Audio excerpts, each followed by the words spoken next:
Most people treat Sunnydale as some type of hazard zone they should never enter. They assume that the people who live there are so horrible.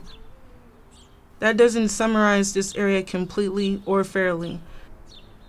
I did witness some violent situations growing up there, but it is actually the place I think of more than any when I recall my most cherished childhood memories.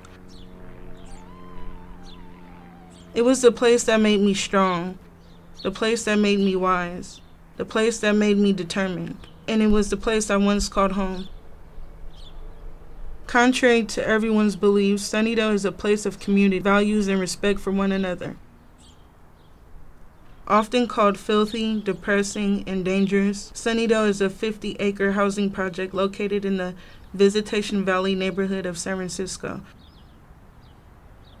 Built for housing military personnel and their families during World War II, Sunnydale houses some 1,700 people in 785 units. Most know only of the Cow Palace, located nearby. Most of my childhood was surrounded around Sunnydale. Traveling was like going to Tanforan in South San Francisco to buy fireworks for the 4th of July.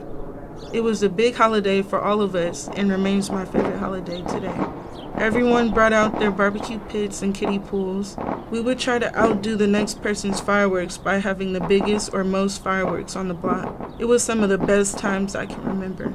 Having water fights with the whole neighborhood, not just on the 4th of July, but any hot day was an excuse. We'd bring out the super soaker, but the best weapon was the water hose on the side of the building. It would definitely make sure everyone was soaking wet. We made the best of our home we had on Blythedale Street. The rooms were small and had an open-door closet in the bedroom. The walls were so thin you could easily hear through them. They had the hardest floor you could imagine. I got a bruise every time I fell. There has always been hope that someone would eventually fix the place up. There were many promises made that never came to light. Promises of a new playground, new paint, and the installation of a shower in each unit. I wondered why isn't our building getting fixed up? It turned out that the trial of this remodeling resulted in only one single building being fixed. The plan was stopped after that. I guess the costs were too much for the city to afford. I think it was just an excuse. My family was not the stereotypical family that people assume lived in the projects. Neither were the other families I knew. We had nice furniture and a big television, the kind that were popular before flat screen, plasma screen TVs came out.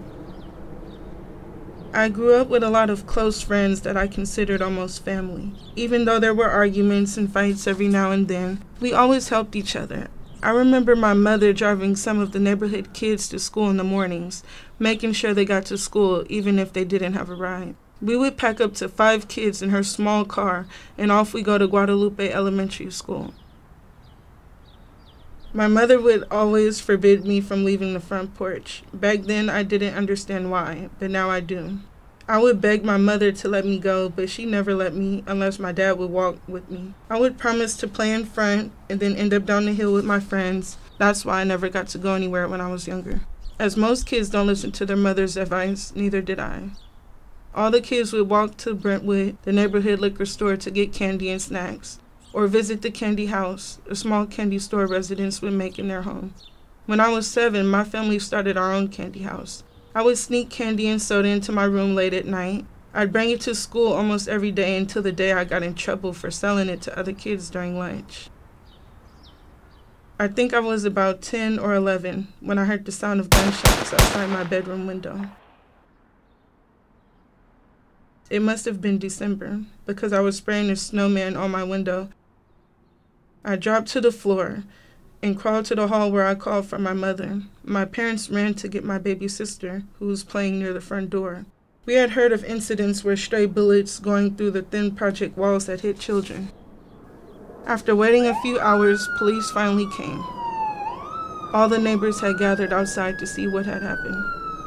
That's when I saw my first dead body. My next-door neighbor was lying on the parking lot ground, just a few feet from our bullet-riddled car. He was a young man who had recently moved in with his girlfriend and their daughter. We all cried and were shocked at what had happened.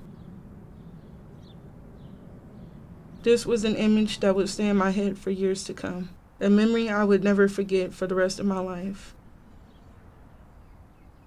It wasn't long after that we moved to San Mateo.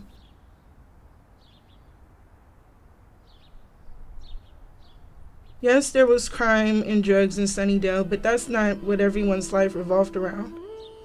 No matter what I read in newspapers, I still consider Sunnydale my first home.